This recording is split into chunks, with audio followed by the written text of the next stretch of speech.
अर्जुन ने कहा, हे कृष्ण, इस प्रकार युद्ध की इच्छा रखने वाले अपने मित्रों तथा संबंधियों को अपने समक्ष उपस्थित देखकर मेरे शरीर के अंग कांप रहे हैं और मेरा मुंह सूखा जा रहा है।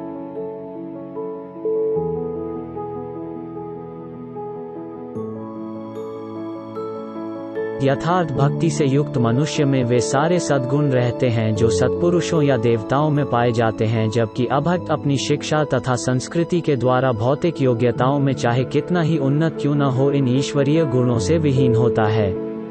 अतः स्वजनों, मित्रों तथा संबंधियों को युद्ध भूमि में देखते ही अर्जुन उन सबों के लिए करुणा से अभिभूत हो गया जिन्होंने परस्पर युद्ध करने का निश्चय किया था। जहाँ तक उसके अपने सैनिकों का संबंध था, वह उनके प्रति प्रारंभ से दयालु था, किंतु विपक्षी दल के सैनिकों की आसन मृत्यु को देखकर वो उन पर भी दया का अनुभव कर रहा था। और जब वो इस प्रकार सोच रहा था तो उसके अंगों में कंपन होने लगा और मुंह सूख गया।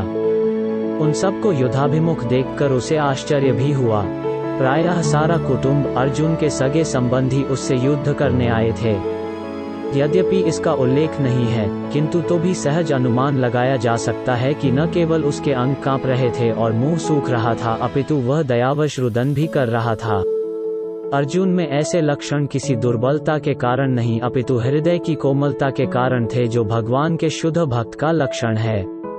अतः कहा गया है, यस्यास्ति भक्तिर्भगवत्या किंचना सर्वैर्गुणैस्तत्र समास्ते सुरा हराव भक्तस्य कुतो महद्गुणा मनोरथेना सती धावतो बहि।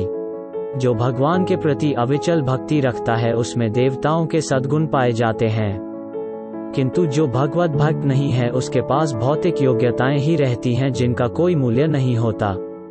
इसका कारण यह है कि वह मानसिक धरातल पर मडराता रहता है और ज्वलंत माया के द्वारा अवश्य ही आकृष्ट होता है। भागवत 5.181-2।